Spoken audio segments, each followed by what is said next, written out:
अस्सलाम वालेकुम, आप देख रहे हैं पाकिस्तान टुनाइट। मैं हूं सैयद समर अब्बास। पाकिस्तान तहरीक इंसाफ बजट के बाद असेंबली तहलील पर मान गई है।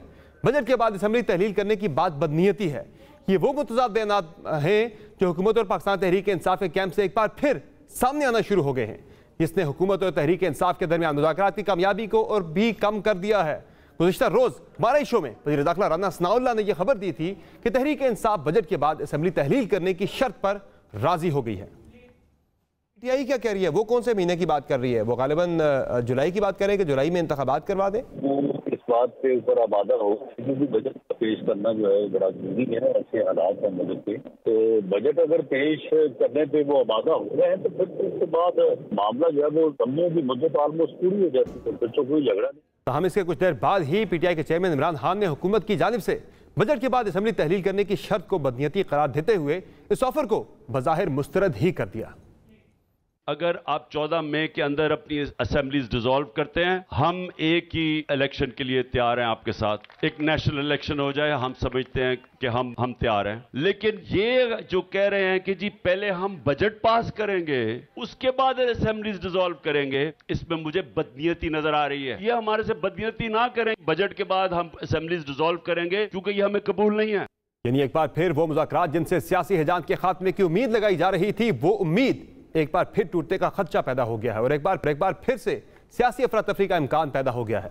इस ही की बुनियाद पर तहरीक इंसाफ ने पोस्ट मुज़ाकरात नाकामी हिकमत अमली के तौर पर लॉन्ग मार्च के लिए पर तोलने शुरू कर दिए हैं। तहरीक इंसाफ के मरकजी रहनुमा फवाद चौधरी ने ट्वीट में कहा है कि सुप्रीम कोर्ट के अहकामात को के तहत आइन के दायरे में इलेक्शन के फ्रेमवर्क पर हुकूमत से मुज़ाकरात से मुतल्लिक मंगल को हतमी एजेंडे पर बात होगी। पीटीआई मुज़ाकरात की कामयाबी चाहती है, लेकिन नाकामी की सूरत में हिकमत अमली तैयार है। ये नहीं हो सकता कि आइन को रद्दी का टुकड़ा और अवाम को कीड़े मकोड़े समझ लिया जाए और तहरीक इंसाफ खामोश बैठ जाए। फवाद चौधरी का मजीद कहना था कि मुज़ाकरात की नाकामी की सूरत में अवाम बड़ी तहरीक के लिए तैयार हो जाए। तहरीक का आगाज कल लाहौर, इस्लामाबाद और पेशावर में रैली से हो रहा है। इसका नुक्ता रूज एक तारीखी लॉन्ग मार्च होगा। दूसरी जानिब हुकूमती कैंप भी तहरीक इंसाफ की वार्निंग से ज्यादा मरूब दिखाई नहीं दे रहा। सियासी बयानबाजी की जंग में दोनों फरीकैन एक दूसरे को तुर्की ब तुर्की जवाब दे रहे। तहरीक इंसाफ की जानिब से तहरीक चलाने की धमकी को भी नजरअंदाज किया जा रहा है, जबकि इस लड़ाई में वो अदलिया भी बज़ाहिर कटहरे में आ खड़ी है जो सियासी जमातों को मुज़ाकरात की मेज पर लाने के दर पे थी। उन्होंने बयान दिया है कि जी हम 3 शहरों में शुरू करने हैं। बिल्कुल शुरू करें ताकि मुज़ाकरत मगरों लथन जी परिया बैठा दी है, उसके हर फैसले से हमें सियासी फायदा अल्हम्दुलिल्लाह पहुंचा है। अदलिया जो है कानून और आइन के मुताबिक फैसले दिया करती है, पर आप पंचायत नहीं लगाती, ये उनका काम नहीं है। और इससे ना सिर्फ ये है कि साकिब निसार साहब और उनका खानदान बेनकाब हुआ है, बल्कि उस बेनकाब जो है साथ साथ पीटीआई की जो है लीडरशिप हुई है कि वो टिकटें बेच रहे हैं। साकिब निसार के बेटे की मुबैना ऑडियो ने पाकिस्तान तहरीक इंसाफ के कैंप में भी खलबली मचा दी है। कहा जा रहा है कि साबिक चीफ जस्टिस साकिब निसार के बेटे नजम साकिब और पीटीआई उम्मीदवार अबू जर की मुबैना ऑडियो सामने आने पर छानबीन शुरू कर दी गई है। जराये के मुताबिक टिकट होल्डर अबू जर चिदर पर 2021 में मुकदमा भी दर्ज हुआ। नामजद उम्मीदवार को पाकिस्तान तहरीक इंसाफ में शामिल हुए चंद माह ही हुए हैं, जबकि साबिक चीफ जस्टिस साकिब निसार, उनके साहबजादे और मौजूदा चीफ जस्टिस उमरता बंदियाल की सास की मुबैना ऑडियो लीक्स और फिर पार्लियामान की जानिब से जारहाना मुज़ाहमत और वकला बरादरी की दरमियान खुली तफरीक के बाद बज़ाहिर सुप्रीम कोर्ट भी बैकफुट पर आ गई है। 14 मई को हर हाल में इलेक्शन कराने की बहस भी थमती दिख रही है और वो नाम जो पहले सुप्रीम कोर्ट का हुक्म ना मानने पर तौहीन अदालत लगने और वज़ीर-ए-आज़म की छुट्टी होने के दावे कर रहे थे, वो भी अपने दावों से दस्तबरदार होते नजर आ रहे हैं। मई के मामले में जो इलेक्शन का ऑर्डर किया हुआ है सुप्रीम कोर्ट ने, कोशिश कर रहे हैं कि किसी तरह वो 90 दिन के मामले पे अदालत मजबूर हो जाए और अदालत कहे कि ये 90 दिन में तो वाकई नहीं हो सकते। ये मुमकिन है। इस सियासी लड़ाई को लेकर इदारा किनारा कश हो रहे हैं या बेनकाब और सियासी फरीकैन मुज़ाकरात को भी अना और जिद की भेंट चढ़ाने के दर पे हैं, तो क्या मामलात सबके हाथ से निकल जाएंगे और अगर ऐसा होगा तो क्या होगा? तफसीली गुफ्तगू करेंगे। हमें ज्वाइन किया है पाकिस्तान तहरीक इंसाफ के सीनियर रहनुमा फवाद चौधरी साहब, जबकि अगले सेगमेंट में हमें ज्वाइन करेंगे इरफान सिद्दीकी साहब और एतजाज हसन साहब। फवाद चौधरी साहब बहुत शुक्रिया, आपने प्राइम में कीमती वक्त के साथ। सबसे पहले तो ये बताएं कि मुज़ाकरात जो आपकी हुकूमत के साथ चल रहे हैं, कल उसका फाइनल राउंड मंगल को होना है, उसमें सर ये बताएं कि राना सनाउल्लाह साहब कल ये कह रहे थे हमारे प्रोग्राम में, उन्होंने ये दावा किया कि पाकिस्तान तहरीक इंसाफ राजी हो गई है कि बजट पेश हो, बजट के बाद असेंबली तहलील की जाए, चूंकि ये मुल्क की जरूरत है। बाद में खान साहब का बयान सामने आया कि अगर ऐसा है, बजट वाला मामला है, जब बजट के बाद असेंबली तहलील करनी है तो ये बदनीयती होगी। असल मामला है क्या? पाकिस्तान तहरीक इंसाफ ने वहां तजवीज़ दी कि इंतखाबात की टाइमलाइन के हवाले से देखिए, सबसे पहले तो बात यह है कि आपने अपने इंट्रो में बड़ा लंबा वक्त ज़ाया किया है ख्वाजा आसिफ और राना सनाउल्लाह के बयानात में दिखा के, क्योंकि वो दोनों तो कमेटी में है ही नहीं और उनको तो नहीं पता कि क्या वहाँ पे डिस्कशन हुई है। तो एक बाहर से आप किसी भी बंदे को बता दें कि ये हुआ है और उनके बयान सुनाने शुरू कर दें, और आपने अपने इंट्रो में दुनिया की हर चीज़ कवर की है सिवाय इसके कि पाकिस्तान का आइन भी एक चीज़ है।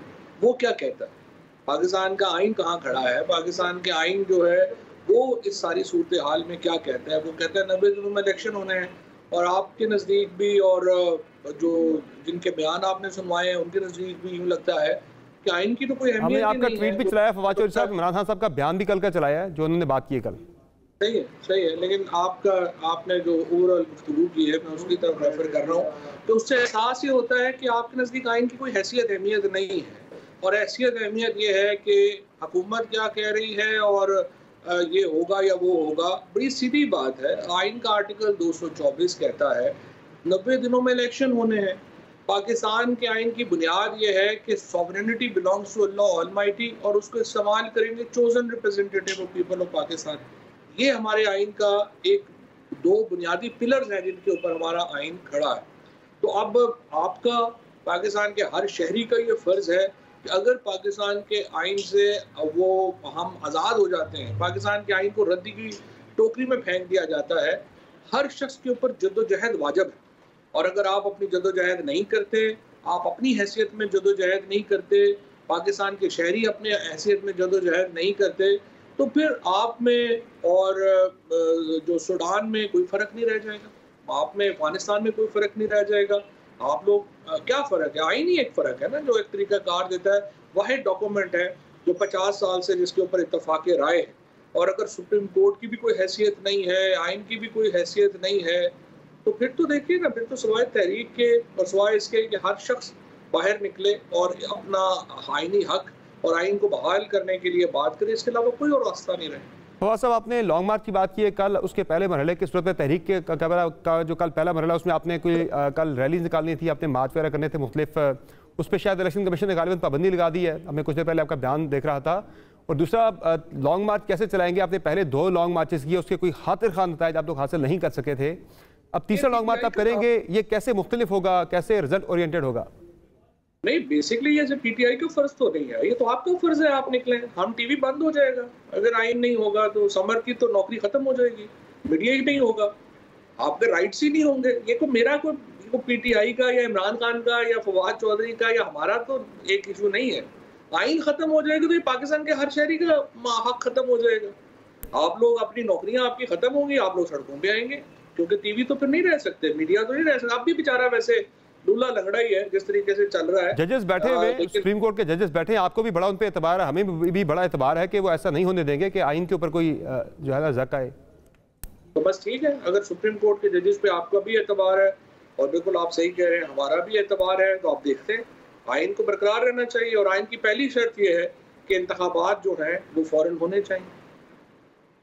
अब उसके लिए ज़ाहिर है वो मुख्तलिफ जवाब घर के ले आए, जिससे जजेस को भी वो मुतमईन करने की कोशिश कर रहे हैं। अभी कल परसों जो रिपोर्ट आई है इलेक्शन कमीशन की और जो स्टेट बैंक की आई, बाकी आई, वो सारी वहाँ मौजूद है on the record. By the way, अब मुझे ये बता दें कि 14 मई को आपको इंतखाबात होते हुए नजर आ रहे हैं क्या? आप होपफुल हैं कि अभी हो सकते हैं इंतखाबात 14 मई को, चूंकि 12 दिन रह जाएंगे आपकी मुज़ाकरात के बाद? नहीं, अभी मैंने सुना है कि इलेक्शन कमीशन ने जो अमला है उसको तरबियत के लिए बुला लिया है। उसके बाद जो प्रिंटिंग है वो भी मामूल के मुताबिक जो है वो होगी, क्योंकि 2-3 दिन में वो होती है नेशनल सिक्योरिटी प्रिंट में। सो कोई अपरेंटली इसमें अभी तक कोई इसमें खलल नहीं है। और परसों जब सुप्रीम कोर्ट बैठेगी तो उससे जाहिर हो जाएगा कि मामला किधर जा रहे हैं। बहरहाल हमारी कोशिश है, और ये कतई नज़र इस बात के कि राना सनाउल्लाह क्या कह रहे हैं, ख्वाजा आसिफ क्या कह रहे हैं, जो हुकूमती टीम वहाँ पे बैठी है, आई मस्ट से कि वो संजीदा लोग हैं और उन्होंने एक खुले दिल से आगे बढ़ने की कोशिश वो कर रहे हैं। और हमारी तरफ से भी जो अली शाह महमूद कुरैशी साहब हैं, अली ज़फ़र हैं, मैं हूँ, हमने अपनी पार्टी की जो गाइडलाइन है, इमरान खान साहब के जो इंस्ट्रक्शंस हैं, उनके मुताबिक हमने आगे बढ़ने की कोशिश की है। और मामला स्टेलमेट नहीं है, मामला असल में आगे बढ़े हैं, और मुझे तो उम्मीद है कि इससे एक अच्छा आउटकम निकल सकता है।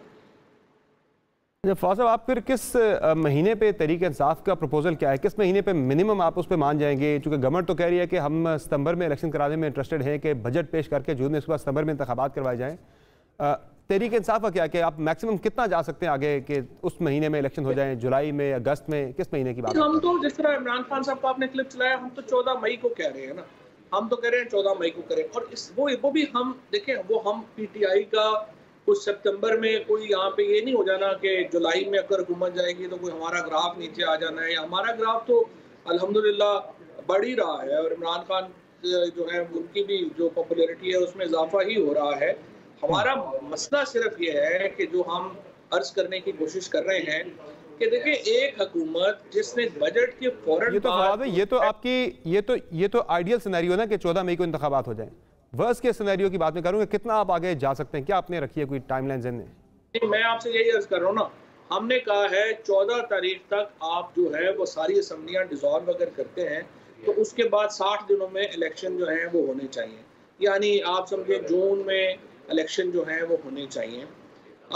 अगर इसमें जो है वो मामला सिर्फ हमारा ये है, नुक्ता नज़र हमारा ये है कि बजट पेश करना जो है वो अगली हुकूमत का काम है और अगली हुकूमत आके ये फैसला करेगी कि IMF के साथ, वर्ल्ड बैंक के साथ एक कोऑर्डिनेटेड बजट होना चाहिए, एक पॉलिटिकल बजट जो है वो नहीं होना चाहिए। सही है, यानी बजट के ऊपर आपको ये एग्री नहीं कर रहे गवर्नमेंट के साथ। सर मुझे आप ये बताएं कि साकिब निसार के बेटे की मुबैना ऑडियो के बाद जो तहरीक इंसाफ के अंदर एक शोर उठा हुआ है कि 1 करोड़ 20 लाख रुपए में कोई टिकट बेच दिया गया। आपने कहा तहकीकात करेंगे इसकी, कुछ देर पहले मैं आपका बयान ये भी देख रहा था कि तहकीकात हो गई हैं, कोई लेन देन नहीं हुआ पैसे का। किसने तहकीकात की, कैसे तहकीकात हुई, उसका क्या मोड था तहकीकात का कि जिसमें साबित भी हो गया एक दिन के अंदर के कोई पैसे का लेन देन नहीं था? वो इसलिए साबित हो गया समर के वो वीडियो ऑडियो ही जाली है। उसके अंदर जो हमने ऑडियो देखी है वो तो जोड़ तोड़ के बनाई गई है। और इसी तरह से ये हो ये रहा है कि जैसे समर आप हैं, आपकी बेगम है, आपके बच्चे हैं, आपके कजन्स हैं, उन सब की मुसलसल रिकॉर्डिंग्स हो रही हैं। अब वो रिकॉर्डिंग्स होने के बाद ये किया जाता है कि कई घंटों की जो रिकॉर्डिंग है उसके क्लिप जोड़ के वो रिलीज कर दिया जाता है और उसके ऊपर अनफॉर्चुनेटली आप प्रोग्राम करना शुरू कर देते हैं। इसकी वजह से पाकिस्तान के अंदर मुआशरे को एक शदीद खतरात लाहक हो गए और हमने यही पहले भी हमने कोर्ट से ये कहा। और एक ही ग्रुप है व्हाट्सएप के, वही 8, 10, 15 सहाफ़ी हैं, सारी ऑडियो वीडियोस उनको रिलीज की जाती हैं, वो आगे करते हैं और उसके बाद वही ट्वीट्स भी कर रहे होते हैं, वही तबसरे भी कर रहे होते हैं, वही प्रोग्राम्स भी कर रहे होते हैं। अगर अदालत ने, इस्लामाबाद हाई कोर्ट ने राना शमीम वाले केस में जो इसको मंतकी इंजाम तक पहुंचाया होता और जब साबित हो गया था कि वो उसकी जो वीडियो है साकिब निसार साहब के साथ वो जाली है, वहाँ पे उसको सजा सुनाई गई होती सहाफ़ी को और उस ग्रुप के लाइसेंस सस्पेंड किए गए होते, पाकिस्तान में आज ये तमाशा ना लगता। लेकिन बदकिस्मती से चूंकि वो नहीं हुआ, ये एक रवाज बन गया है और इसमें एक मखसूस ग्रुप के सहाफ़ी जो हैं वो शामिल हो जाते हैं। फवाद साहब, जो ऑडियोज का लीक करना, किसी की प्राइवेसी में इंट्रूड करना हाईली कंडेमनेबल है, काबिल मजम्मत है, नहीं होना चाहिए, बिल्कुल ये गलत है। मैं आपकी बात से 200% एग्री करता हूँ, लेकिन ये हो रही हैं चीज़ें, अनफॉर्चुनेट है, उसमें कुछ चीज़ें सामने आ रही हैं। आपने सिर्फ ये कह के निकल जाना कि जी ऑडियो ही जाली है इसलिए ये मामला सारा सिरे से ही गलत है। तो जिनकी ऑडियो आई है वो कह रहे हैं कि है हमारी गुफ्तगू हुई आपस में, ये 1 करोड़ 20 लाख की बात है, वो लेन देन की बात की तो है नहीं। समझ देखें ना, मसला अभी आपकी अम्मी से आपकी गुफ्तगू टेप हो जाए, उसके बाद आपकी बेगम से आपकी गुफ्तगू टेप हो जाए और दोनों को जो है वो इकट्ठा करके रिलीज कर दें, तो गुफ्तगू तो आप ही कर रहे हैं लेकिन वो कितनी अजीब लगेगी। ये प्रॉब्लम है ना, आपकी जो मुख्तलिफ जगहों से टेपें उठा के उनको जोड़ कर रिलीज कर दें और आप उसके ऊपर प्रोग्राम करते फिरें बगैर उसके फोरेंसिक के। ये तो पैमरा पे भी मैं हैरान हूँ, जो जज साहब ने कल हाईकोर्ट ने भी पूछा है पैमरा से कि आप कर क्या रहे हैं, यहाँ तो नंगी गालियों पे अपनी जो प्रेस कॉन्फ्रेंसेज हैं वो PTV पे पर लाइव चल रही हैं, ये तो तमाशा लगा हुआ। बहरहाल आपके दौरे हुकूमत में भी कुछ ऑडियोज वगैरह से आ रही थी, तभी आप अगर कोई तहकीकात वगैरह करवा देते तो वो ज़्यादा मेरे ख्याल से बेहतर होता। आज आप जरूर इसका अफसोस का इज़हार कर रहे हैं, लेकिन उस वक्त कर लेते तो वो ज़्यादा अच्छा था। लेकिन आज सर ये चीज़ें जो आ रही हैं, ये जो पर्टिकुलरली मामला है इस हल्के का जिसकी बात हो रही है 1 करोड़ 20 लाख रुपए की, इसकी कुछ बाज़ाब्ता तहकीकात पार्टी के अंदर होंगी नहीं होंगी? आपने सिर्फ अज्यूम कर लिया कि ऑडियो जाली, इसकी कोई तहकीकात नहीं है? तहकीकात तो मैंने आपको बता दिया ना कि पता चल गया कि वीडियो जो है वो जोड़ के बनी हुई है, तहकीकात खत्म हो गई। क्या फैसला कोई इस पे नजरसानी होगी फैसले पे जो टिकट दिया गया अबूजर चदर को? जब ऑडियो ही जाली है तो नजरसानी क्यों करनी है? आपका दूसरों से अगर कोई ज्यादा, अगर आप दूसरों ने आपको ज्यादा बात कर दी है तो वो टिकट्स का बड़ा इशू बना हुआ है, टिकट्स का बड़ा इशू बना हुआ है। आज भी कुछ लोगों ने आपको घेर लिया था, निजाम बाग के बाहर बड़ा कैंप लगा हुआ है टिकट्स की तकसीम के वाले से पाकिस्तान तहरीक इंसाफ के। बात यह है कि टिकट का इशू हमारा ही बनना है ना, जिनके टिकट जो है वो चलने हैं। आप नून लीग का और पीपल्स पार्टी का टिकट तो वो बेचारे चौकों में खड़े होकर सदाएं लगा रहे हैं कि खुदा के लिए कोई ले लो, वो नहीं मिल रहा। तो जाहिर पीटीआई के सारे टिकट्स के ऊपर होनी है ना चीजें, और किस पे होनी है? देखिए उस चीज़ को हम बिल्कुल क्वेश्चन कर ही नहीं रहे, उस चीज़ को वो बिल्कुल एक फैक्ट है, वो मौजूद है, उस चीज़ पे तो कोई क्वेश्चन है ही नहीं, कोई बहस ही नहीं है। लेकिन एक मामला है कि जो एक स्पेसिफिक मामला इशू उठा कि पैसे के लेन देन करके टिकट जारी किया गया, उस पर एक सवाल उठ रहा है, बाकी तो मामला कोई नहीं है। नहीं, बता दिया आपको, जाली है। सही, ऑडियो जाली, मामला खत्म हो गया सारा। अच्छा, आप मुझे ये बता दें कि आपका लायामल आगे लॉन्ग मार्च ही है या इसके अलावा कोई बातचीत, जो आपको एक मौका मिल रहा है, विंडो मिल रही है, उसका मैक्सिमम इस पर आप कैपिटलाइज करने की कोशिश करेंगे कि किसी ना किसी तरह आपको तो इलेक्शन चाहिए, ज़ाहिर है इलेक्शन मिल जाए आपको। वो बात तो ये भी कर रहे हैं आज हुकूमत ये बात भी कर रही है कि अगर हुकूमत मुद्दत पूरी करती है तो फिर 60 दिन में इंतखाबात हैं, अगर एक दिन पहले भी 12 अगस्त को तहलील कर देते हैं असम्बली तो फिर जाके नवंबर में इंतखाबात होंगे। वो कह रहे हैं ये भी तरीके से आपको सोचना चाहिए। नहीं, देखिए ना, वो तो एक अगर मुआहदा होता है तो 90 दिन तो मैक्सिमम टाइम है ना। हम तो उनसे ये कह रहे हैं कि असम्बलियां टूटे, आप 60 दिन में इलेक्शन करवाएं। उसकी वजह ये है, देखें ये सिर्फ तो पीटीआई का या हमारा मामला नहीं है, मामला ये है कि आप इस मुल्क को भी कहीं लेके जाना है या नहीं लेके जाना। जो इस वक्त के हालात है जिसके अंदर एक पाकिस्तान की मईशत मेल्ट डाउन कर रही है, जहाँ पे इस्तेकाम नहीं है, आपने इस्तेकाम भी लाना है या नहीं लाना, हम तो वो कह रहे हैं। ठीक है, बहुत शुक्रिया फौज साहब, आपने प्राइम में कीमती वक्त दिया। नाज़रीन, यहाँ ब्रेक लेंगे, ब्रेक से वापस आएंगे, बात करेंगे इरफान सिद्दीकी साहब से कि नून लीग के अंदर क्या चल रहा है। नून लीग अपनी ही अपोजिशन खुद बन चुकी है। बात होगी ब्रेक के बाद, मेरे साथ में।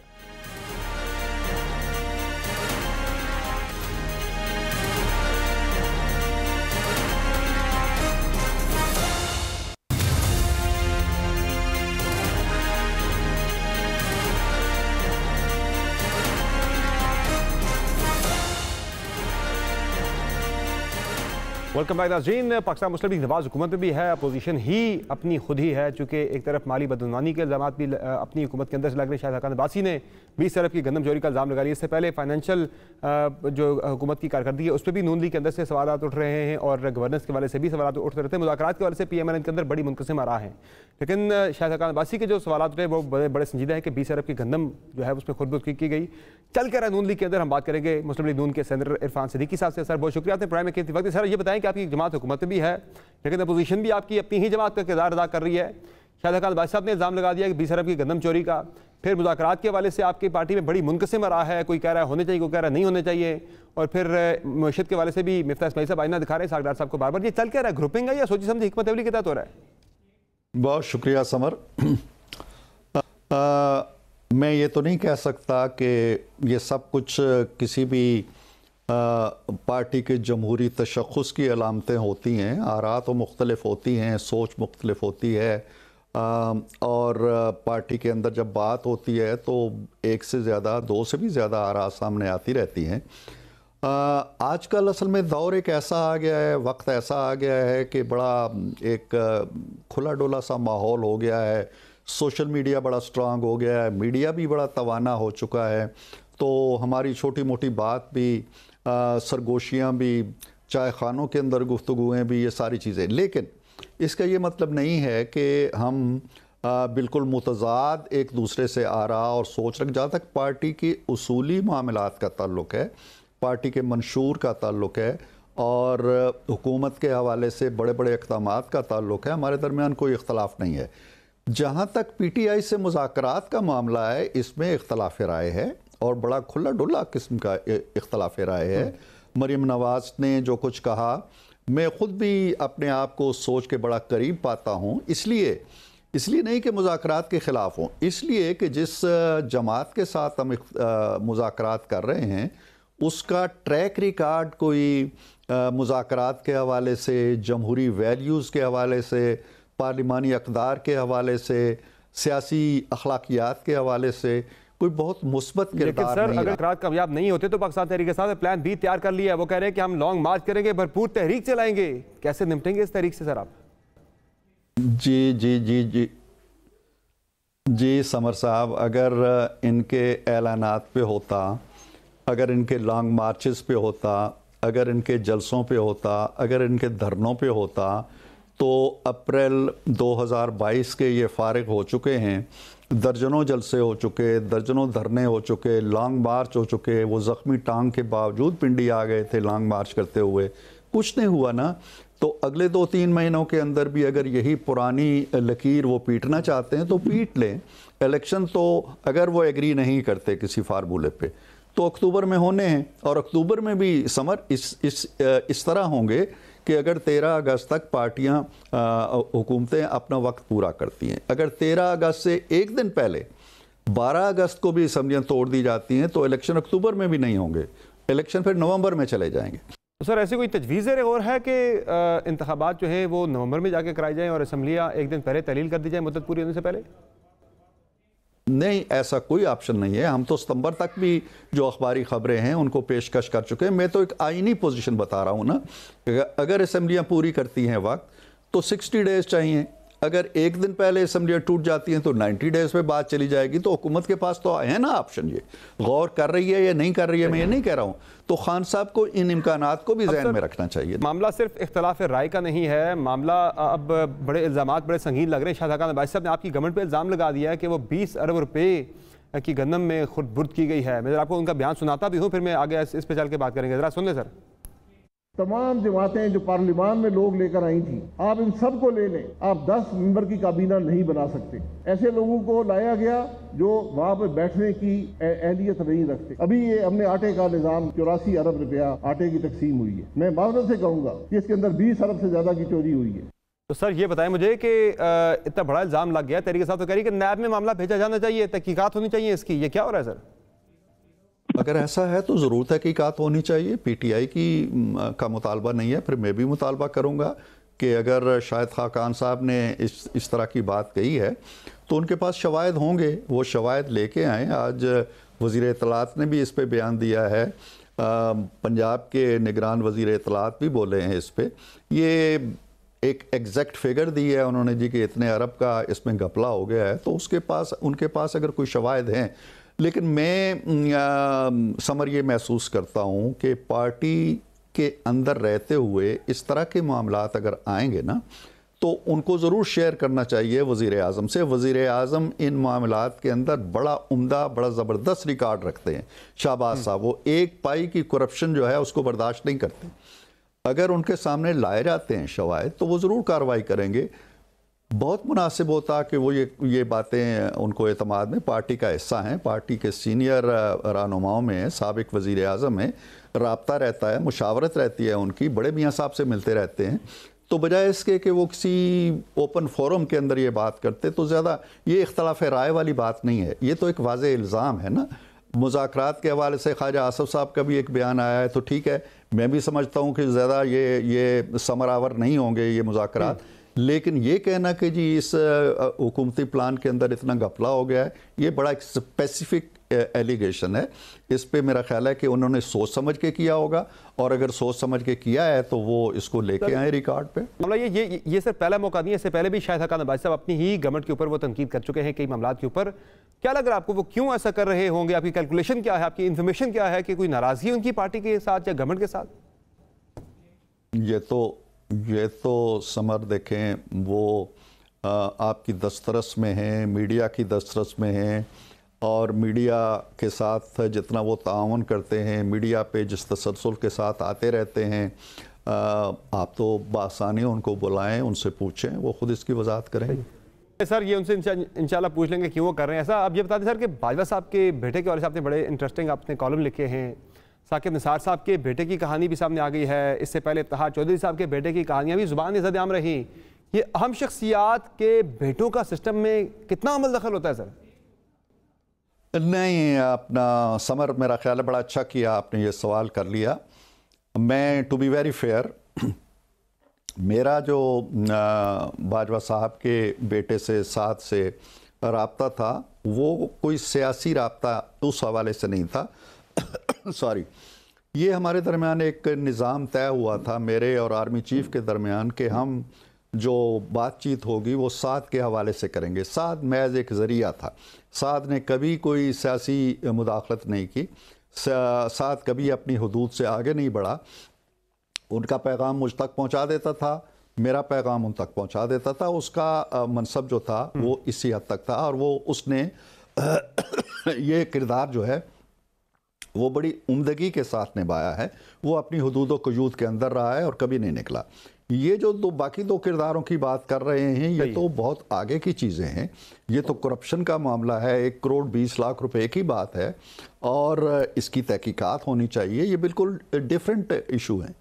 और इन साहबजादगान ने जो कुछ किया है वो बाजवा साहब के बारे में मेरी जो भी राय हो या इख्तलाफात हों, साद के हवाले से मुझे ऐसी कोई शिकायत नहीं है, और साद ने ऐसा कोई रोल भी नहीं प्ले किया। बड़ा मुस्बत और बड़ा एक मेच्योर बच्चे का, नौजवान का किरदार अदा किया। क्या बाजवा साहब ने बेटे के जरिए कोई ऐसा पैगाम भी भेजा था कि असम्बलियाँ तहलील करें और फौरी इलेक्शन में चले जाएं शहबाज साहब की गवर्नर आने के बाद? ये बातें देखें, मेरे और उनके दरमियान जो मामलात दान लीक्स के हवाले से मैंने तफसील बयान की है, 1-2 दिनों में उसकी आखिरी किस्त आ जाएगी। जिस दिन से मियाँ साहब की हुकूमत का ख़ात्मा हुआ 28 जुलाई को 2017 को, उसके बाद से मेरा उनसे कोई राब्ता नहीं है, ना किसी के ज़रिए से है, ना बिल वास्ता है, ना बिला वास्ता है, कोई नहीं है। और ना मुझे कोई इस तरह का पैगाम आया। लेकिन ये सुनने में ज़रूर आया है कि उनकी ख्वाहिश थी कि जी जल्दी इंतखाबात हो जाएं, और एक मौके पे ख़ुद मियाँ साहब भी ये चाहते थे कि जल्दी इंतखाबात हो जाएं। लेकिन जब खान साहब ने चढ़ाई कर दी और पेशावर से ऐलान जंग किया कि मैं आ रहा हूँ, और उन्हें पैगाम दिया जा चुका था कि जनाब इलेक्शन होने वाले हैं, आप ये काम ना करें, लेकिन उन्होंने ये सोचा कि मैं इन इलेक्शन का जो क्रेडिट है वो ख़ुद ले लूँ, और मैं ये पैगाम दूँ पाकिस्तानियों को कि मैंने जाके इनकी गर्दन दबोची और इलेक्शन का ऐलान लेके आया हूँ। तो फिर ऑल टुगेदर गेम चेंज हो गई। मियाँ साहब ने वहाँ से भी कहा कि अगर ये अज़ाइम लेके आ रहा है कि ये ज़बरदस्ती इलेक्शन लेने आ रहा है, तो फिर इलेक्शन टाइम पे होंगे। वहाँ से इसने जो प्लेट में रख के इलेक्शन खान साहब को दे दिए गए थे, वो ख़ुद उसने प्लेट भी उलट दी, और फिर असम्बलियाँ उलटते उलटते यहाँ तक पहुँच गए हैं, और अब वो बहुत सी उलट पुलट हो रहे हैं, लेकिन इलेक्शन मुझे जल्दी होते दिखाई नहीं दे रहा। थैंक यू सर, बहुत शुक्रिया, आपने प्रोग्राम में कीमती वक्त दिया। नाज़रीन, यहाँ एक मुख्तसर ब्रेक लेंगे, ब्रेक से वापस आएंगे, बात करेंगे कानूनी अमूर के हवाले से, और बात करेंगे एतजाज़ एहसन साहब से कि आया अब 14 मई को इंतखाबात का होना मुमकिन है या नहीं है। दीगर आम कानूनी सवालात उनसे पूछेंगे। एक ब्रेक के बाद मैं साथ रहेगा।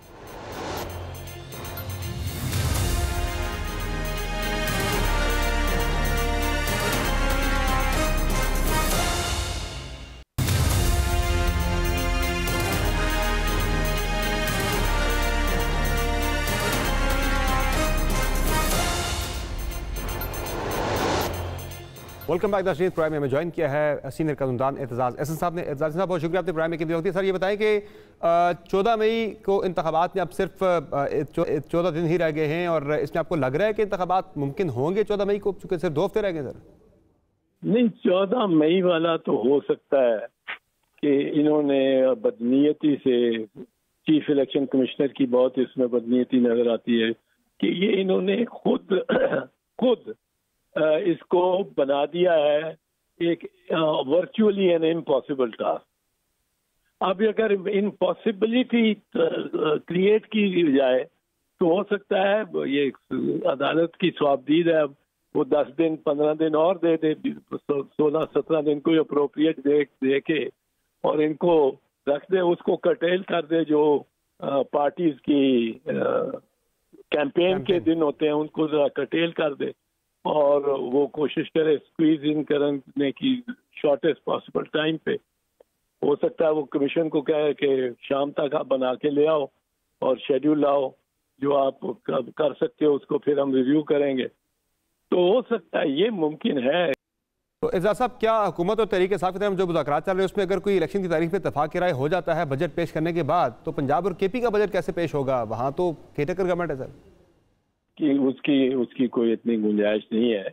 ये डिस्क्रेशन चीफ मिनिस्टर का होता है, और इन्होंने चीफ मिनिस्टर के किसी ने इसको चैलेंज ही नहीं किया इस वक्त तक। आज तक वो सुप्रीम कोर्ट ने प्रपोजल भी दिया था, तो ये इन्होंने किसी ने नहीं किया, तो वो सीरियस मैटर है ही नहीं। लेकिन ये है कि डेट उनमें भी वो इस तरह दे दें कि वो डेट जो भी हो, वो तारीख खैबर पख्तूनख्वा की भी जो बनती हो, वो उसकी डेट करवा देगी सुप्रीम कोर्ट।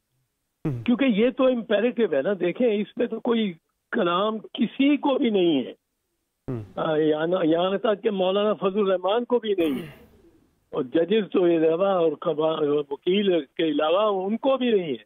इससे कोई इख्तलाफ के इलेक्शन 90 दिन के अंदर होने, और आइन इसमें बड़ा क्लियर है, इससे बहस नहीं सर आइन का जितना इतलाक पंजाब में उतना केपी के ऊपर भी है। पंजाब की ज्यादा बात हो रही, केपी की बात बिल्कुल नहीं हो रही। पर इस मामले को छोड़ते हैं, मुझे ये पता है सर, साकिब निसार साहब का भी एक इशू चल रहा है। उनके बेटे की ऑडियो लीक आ गई है एक के बाद एक। ये पता है सर, वो मान भी रहे कि ऑडियो उनके बेटे की है। तो ये जो वो कह रहे कि ये सारा कुछ जो हो रहा है हो तो गलत रहा सारा, लेकिन सर इसमें ये बताएं कि जजेस के वाले से एक लोग बयानियां बना रहे हैं, बाकी जो साथी जजेस हैं सुप्रीम कोर्ट के मौजूदा, उनके ऊपर भी प्रेशर आ रहा है। ये ठीक चीज़ है सर? इससे क्या असर पड़ेगा सुप्रीम कोर्ट पे? एक चीज बताऊं, इस इलेक्ट्रल मामले सारे के साथ साकिब निसार का कोई तलब नहीं, ये तो बिल्कुल नामोतबर है। इसमें आपको मैं बताऊं, सुप्रीम कोर्ट के जजेस में बड़ी तशवीश हुई है इस बारे में।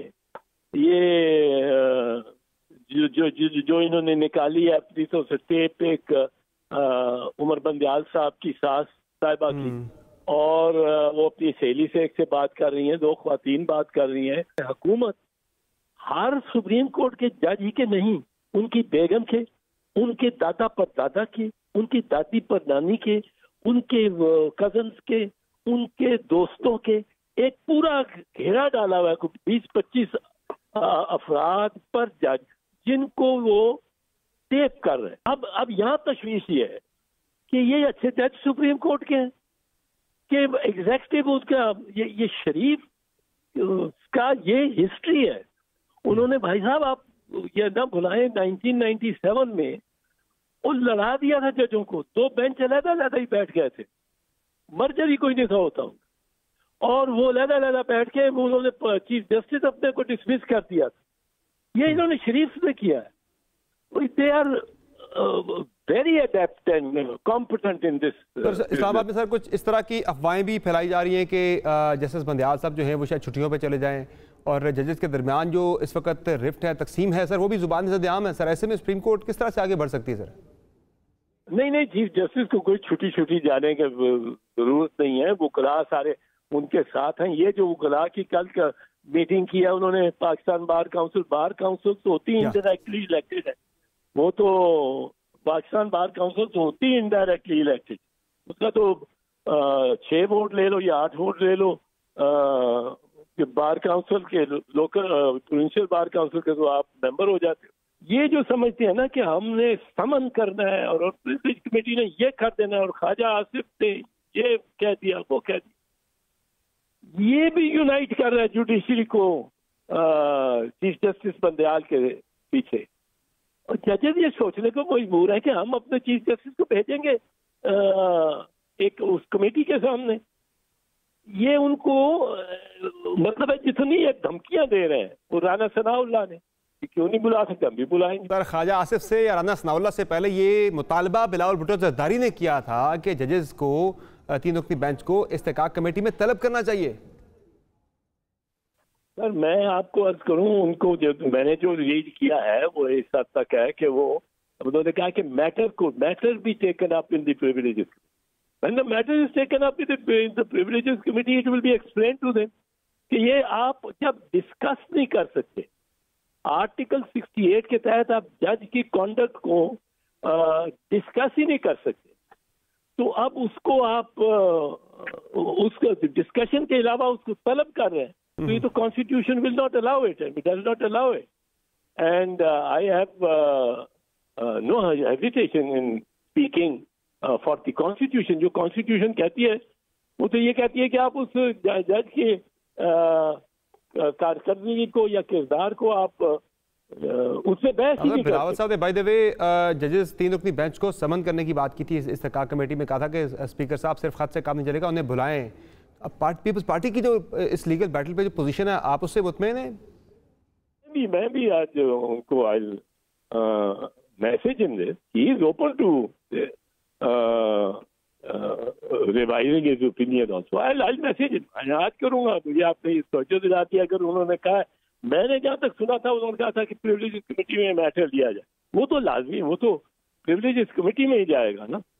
पर अगर उन्होंने तलब करने का भी कह दिया है तो then at least I will inform him कि आर्टिकल 68 ऑफ द कॉन्स्टिट्यूशन वो जज को पे discussion, independence of the judiciary, trichotomy of power, ये बड़े प्रिंसिपल्स हैं जो इसके पीछे हैं। और जजेस का एक आइन में दिया भी गया है वो उनकी डिसिप्लिनरी एक्शन का अगेंस्ट जजेस, और वो एक पूरा आर्टिकल 209 टू 2013 213 वो उस पे है सुप्रीम जुडिशियल काउंसिल वगैरह पे।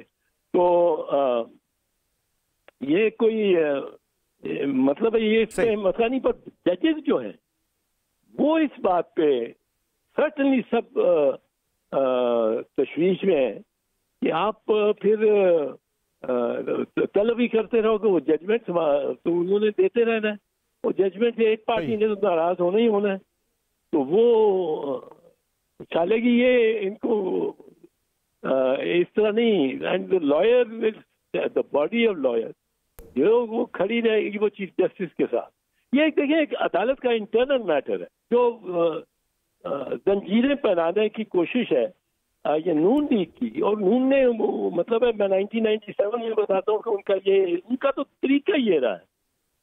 वो जो उमर बंदयाल चीफ जस्टिस को जंजीरें पहना रहे हैं वो असल में पहनाना चाह रहे हैं, घबराए हुए हैं उससे काजी फैज ईसा। वो काजी फैज ईसा के उमर बंदयाल तो अब 3 महीने हैं कितने हैं रह गए and he will retire. But ये जो ये लॉन्ग टर्म सोचते हैं, ये मंसूर अली शाह का भी सोचते हैं कि वो भी एक इंडिपेंडेंट जज पीछे आ रहा है और उसने चीफ जस्टिस होना या आफरीदी ने भी होना। तो इनके भी बेड़ियां या बहुत शुक्रिया एजाज हसन साहब अपनी कीमती राय देने के लिए। नाज़रीन जहां एक ब्रेक लेंगे, ब्रेक से वापस आएंगे, बात करेंगे मुल्की मईशत के हवाले से और एक इंटरनेशनल इंकशाफ के हवाले से।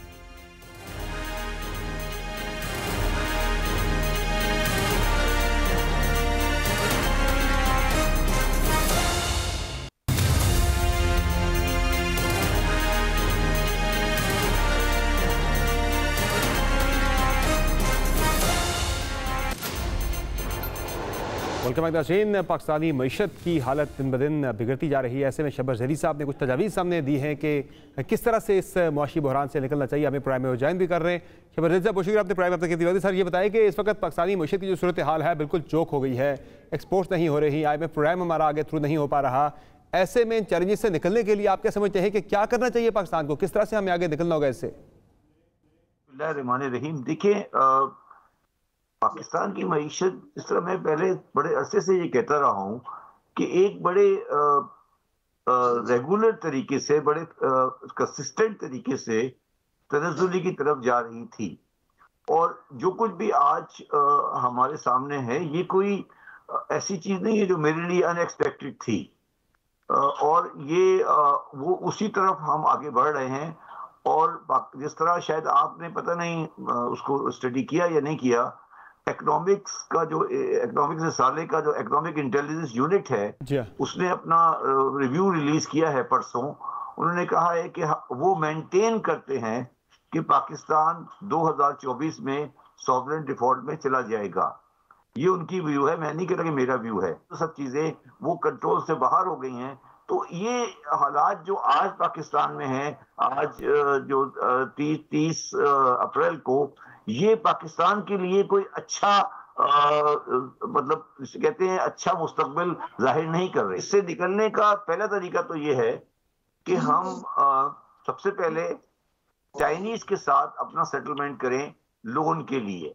मैं सेटलमेंट का मतलब ये कह रहा हूं कि मेरे जाती हिसाब से, मेरी अंडरस्टैंडिंग के हिसाब से जो IMF के साथ डेडलॉक है वो बुनियादी तौर पर इस बात के ऊपर है कि जो हमारा रिपेमेंट ड्यू है लोन्स का, उसमें मेजर रिपेमेंट जो ड्यू है वो चाइनीज का है। और चाइनीज अपने लोन के बारे में जो रीशेड्यूलिंग या उसमें कोई रिडक्शन के बारे में इंटरनेशनल कम्युनिटी से बाकी लोन्स में सेम पेज पे नहीं है। दूसरी बात यह है कि पाकिस्तान का जो सोशल ऑर्डर है, जिस तरह से पाकिस्तान का जो सिस्टम आज पाकिस्तान में चल रहा है, उस सिस्टम के तहत ये मुल्क नहीं चल सकता। और मकसद कहने का ये है कि हमारे जो सूबे हैं, हमारे जो प्रोविंशियल बॉडीज हैं, वो बेतहाशा पैसा जाये कर रहे हैं और जो फेडरल गवर्नमेंट है वो बोरो करे जा रही है। तो आप इसको इस तरह नहीं चला सकते। हम इन कैमरा सेशन करते हैं, हम बैठ के फैसला करते हैं, हमें नहीं पता, आवाम को नहीं पता कि वहां क्या हो रहा है। मैं तो पिछले 30 साल से सुन रहा हूँ कि जी कि हमने ट्रैवल एरियाज को क्लियर कर दिया है, और हर 2 दिन बाद वह ब्लास्ट हो जाता है, वहाँ परेशानी हो जाती है। कच्चे के इलाके में डाकू बैठे हुए हैं, वहाँ तहरीक तालिबान के लोग बैठे हुए हैं। इस तरह से ये मुल्क नहीं चल सकता। ये बात हमें तो सर मुझे ये बताइए, मौजूदा हालात में क्या हुकूमत को बजट देकर असम्बली की तहलील की तरफ जाना चाहिए जिस तरह के मुज़ाकरात के बातचीत चल रही है, या फिर नई गवर्नमेंट को आके बजट देना चाहिए? मेरी बड़ी क्लियर पोजीशन है और मैं बड़ी क्लियर बात पहले करता रहा हूँ और मैं आज फिर आपके सामने कर रहा हूँ कि मैं तकरीबन, मुझे यकीन है कि जुलाई या अगस्त में इस मुल्क में नेशनल बुनियाद पर इलेक्शन होंगे। इसमें मुझे कोई डाउट नहीं है। और अगर बजट, मेरा ख्याल है कि बजट को इतनी इंपॉर्टेंस नहीं देनी चाहिए। अगर कोई गवर्नमेंट बजट दे के जाना चाहती है, दे दे, क्योंकि अगर वो ऐसी कोई चीज करती है जो बजट में आती है और गवर्नमेंट अगली। बहुत शुक्रिया शबर जदी साहब, आपने प्रोग्राम में कीमती वक्त दिया। नाज़रीन, अब बात करते हैं एक आलमी सतह पर होने वाले बड़े इंकशाफ से मुतालिक। यूक्रेन रूस जंग के तनाजुर में अमेरिका और दीगर ममालिक के दरमियान ताल्लुकात से मुतालिक एक नई लीक्स मंजर आम पर आई हैं, जिसने आलमी मंजरनामे और बिलखुसूस अमरीकी सदर जो बाइडन की खारजा पॉलिसी के लिए एक नया चैलेंज ला खड़ा किया है। नामवर अमरीकी अखबार वाशिंगटन पोस्ट में एक रिपोर्ट शाया हुई है जिसमें तरक्की पजीर ममालिक की जानिब से अमरीका, रूस और चीन के दरमियान तनाज़ात से किनारा कशी इख्तियार करने की पॉलिसी सामने आई है और खासतौर पर इन तनाज़ात को ज़ाती फ़ायदे के लिए इस्तेमाल करने का भी इंदिया दिया गया है। इंकशाफात अमरीकी खुफिया दस्तावेज़ात में सामने आई है, इनको डिस्कॉर्ड लीग का नाम दिया गया है। डिस्कॉर्ड लीग्स में इंडिया, ब्राज़ील, मिस्र और पाकिस्तान की जानिब से वो मुमकिन पॉलिसी या अंदाजे सामने आए हैं जिनमें उन ममालिक की जानिब से अपने आलमी ताल्लुकात का असर-ए-नो तयन किया जा रहा है। बिलखुसूस जब दुनिया में अमरीका अपना इकलौती सुपर पावर होने का असर रसूख हो रहा हो। इन लीग्स में पाकिस्तानी वज़ीर-ए-आज़म शहबाज शरीफ और वज़ीर मुमलिकत बराए उमूर खारजा हिना रब्बानी खर की अमरीका, चीन और रूस के साथ ताल्लुकात के बारे में गुफ्तगू सामने आई है। अमरीकी अखबार वाशिंगटन पोस्ट की रिपोर्ट के मुताबिक 11 सितंबर के बाद अरबों डॉलर की अमरीकी इक़्तिसादी और सिक्योरिटी इमदाद हासिल करने वाला पाकिस्तान अब चीनी सरमायाकारी और कर्जों पर बहुत ज़्यादा इन्हिसार कर रहा है। अमरीकी अखबार के पास मौजूद दस्तावेज़ात की बुनियाद पर इस लीक्स को डिस्कॉर्ड लीक्स का नाम दिया गया है। डिस्कॉर्ड लीक्स के दस्तावेज़ात में से एक के मुताबिक पाकिस्तान की वज़ीर मुमलिकत बराए उमूर खारजा हिना रब्बानी खर ने मार्च में दलील दी थी कि उनका मुल्क अब चीन और अमरीका के दरमियान वस्ती बुनियाद बरकरार रखने की कोशिश नहीं कर रहा। पाकिस्तान के सख्त इंतखाब के उन्वान से एक दाखिली मेमो भी में हिना रब्बानी खर ने खबरदार किया कि इस्लामाबाद को मगरिब को खुश करने वाले के तौर पर खुद को जाहिर करने की रविश से गुरेज करना होगा। हिना रब्बानी खर ने मजीद कहा कि अमेरिका के साथ पाकिस्तान की शराकतदारी को बरकरार रखने की पाकिस्तान की जिबिल्लत बिलाखिर इसके मुकम्मल फ़वाइद को कुर्बान कर देगी। उन्होंने कहा कि चीन के साथ स्ट्रेटेजिक ताल्लुकात एक सच है। एक और दस्तावेज़ में 17 फरवरी को पाकिस्तान के वज़ीर-ए-आज़म शहबाज शरीफ की अक़वाम मुत्तहिदा में वोट के हवाले से अपने एक मातहत के साथ होने वाली बातचीत को भी जाहिर किया गया है। वज़ीर-ए-आज़म शहबाज शरीफ की गुफ्तगू रूस यूक्रेन तनाज़े पर UN वोटिंग से मुतल्लिक है। एक मुआवन ने वज़ीर-ए-आज़म शहबाज शरीफ को मशवरा दिया कि करारदाद की हिमायत से पाकिस्तान के रूस से तजारती और के साथ तजारती ताल्लुकात और तवाज़ुन के समझौते ख़तरे में पड़ सकते हैं और करारदाद की हिमायत पाकिस्तान की पोजीशन में तब्दीली का तासुर देगी। वाशिंगटन पोस्ट के मुताबिक पाकिस्तानी हुकाम ने अफशा होने वाली दस्तावेज़ात पर तबसरा करने से इनकार कर दिया है। याद रहे कि गुज़िश्ता साल 23 फरवरी को 32 ममालिक ने इस वोटिंग में शिरकत नहीं की थी, जिसके जरिए रूस को अक़वाम मुत्तहिदा इंसानी हुकूक कौंसिल से बेदखल करने की कोशिश की गई थी और पाकिस्तान भी इन 32 ममालिक में से एक था। आज की शो में इतना ही, इजाज़त दीजिए, खुदा हाफिज़।